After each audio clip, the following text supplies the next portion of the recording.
This video is being sponsored by Level Careers. It's 2024 and people are still having issues beginning in cybersecurity. If you're new to the channel, my name is Henry Davis and I am a cybersecurity career coach. The main issue that I see people struggling with is not their resume, but lack of cybersecurity skills. Input Level Careers cybersecurity course taught by Josh Madakor.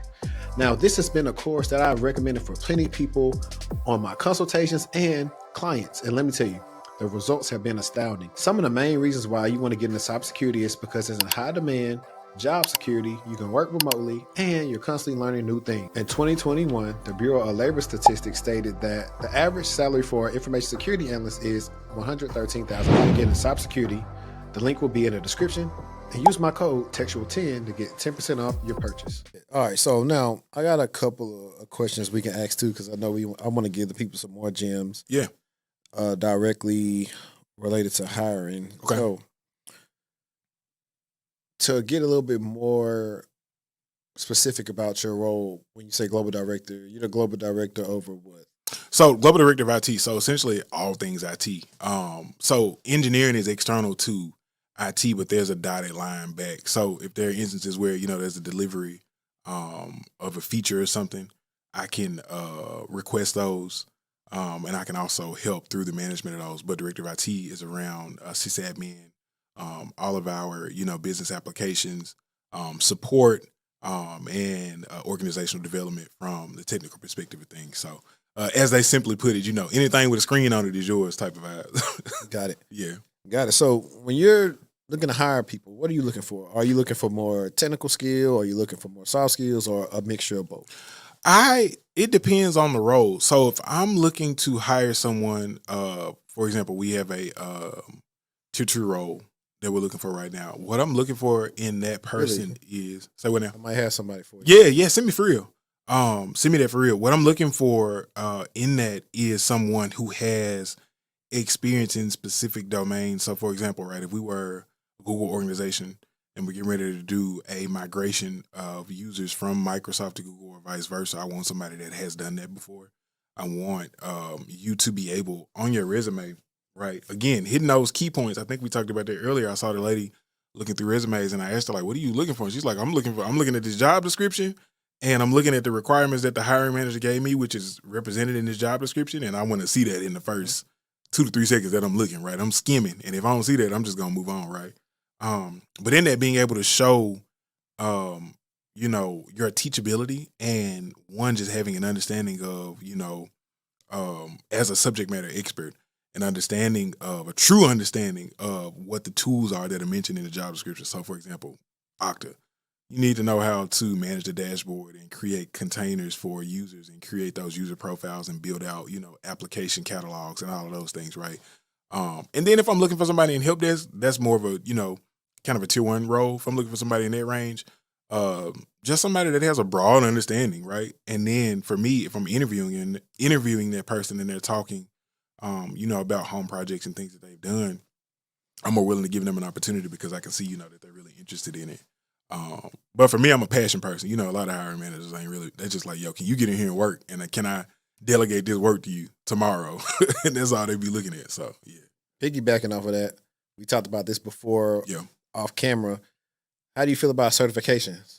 I feel like certifications are good, but not as what I don't want people to do. One, if you online or whatever, you need to vet the people that you are taking advice from, right?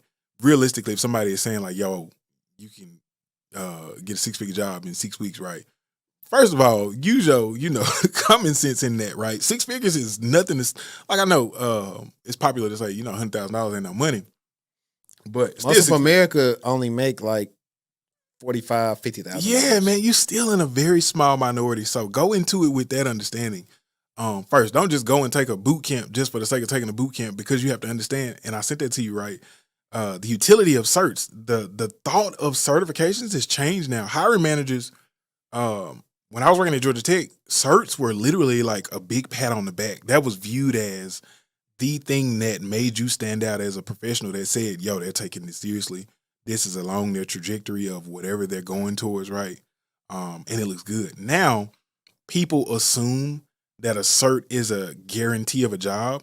And because of that cert culture that we see permeate specifically on social media, and I wish we had time to talk about, just kind of the marketing aspect of it now. Yo, if somebody is just pointing out the vanity aspect of things or the vanity aspect of a career. We're going to get into that. Yeah, if your marketing strategy mirrors that of how to sell to the Negro, right? Y'all can look that video up. If it mirrors that, yo, you going to get, a Rolex. Or, yo, look at this. You see the Range Rover, a Rolls Royce logo behind my head, bro. Think beyond, the flashy cars and stuff, bro, and think, realistically, like what a life in this will look like. Because you can get in, but the thing is, you can't stay in. And it's more about, that's what I preach. It's more so about longevity. And you need that experience for longevity. So I love certs. I have a bunch of certs myself. One thing I will say that I noticed with experienced professionals as I've been in corporate America is they don't really keep their certs up like that. They'll keep the high. Ain't nobody gonna ask you if it's current either. No, nobody's asking that. Now, when you get to the high ones, right? The ones that bring you money attached to your title, like the CISSP. Yeah, you gotta pay yearly for that. You gotta pay yearly for that. That go in your negotiations for your salary. Yes, it does, and it should. But people keep those up. But I think the previous job I worked at, there was a guy that had the Security Plus. He had the idle V3. He transitioned to the V4, and then he went back. And we were going to pay for his Security Plus to get updated because we were going to be working with a government contract, right? And it was a requirement. And when he came back, and he was like, yo, I didn't even know my Security Plus was out of date. So that's my fault. We were going to pay for it, right? But then he decided, like, yo, this ain't even a project I want to work on. So do I still need to get this or what, right? And I was like, not if you don't want to. We got a full security team to work on it, right? And they're all Sec Plus certified. Those were Air Force, folks that came from the Air Force, so they already had the Security Plus as a requirement. But in that though, I started to notice people don't really keep them certs up. They'll get them, and then once it gets their foot in the door, right? Even with the degrees, right? And I hate now we at a place where people are devaluing college so much. Yeah. You said WGU is a box check. WGU is a very, very specific box check, right? Mm-hmm. So, back in my day, I say back in our day when we were younger, right? You would see people going back to school that were the age that we are now, going back to school. I need my MBA. Why do you need your MBA, right? It feels like they're just going back to school. They going back to school because that's the only way they get into the next level. Yeah. I have a video that I stepped up from Miranda's episode where we're talking about that. And people in the comments are like, well, if you want to progress, do certain stuff, you're going to probably have to have that. You got to have that education, especially if you're black. Let's just be honest. You're going to have to. Yeah. And, listen, bro, I got my SEC Plus in 2013. It is expired a long time ago. Yeah. I kept mine up, but I kept the CYSA Plus back in 2018, 2019. It expired.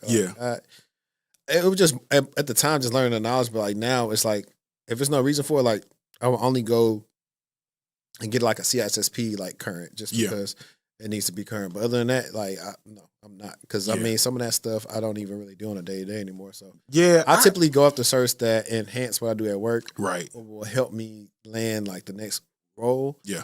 I don't like to just get certs to just get them. Yeah. I feel like, and I started making a video about this on my page, but I feel like the most valuable cert is the AWS. Anything related to AWS practitioner. I feel like that's the most valuable common ground cert. Yeah, I got that. I got the AZ900. Yeah. So I mean, both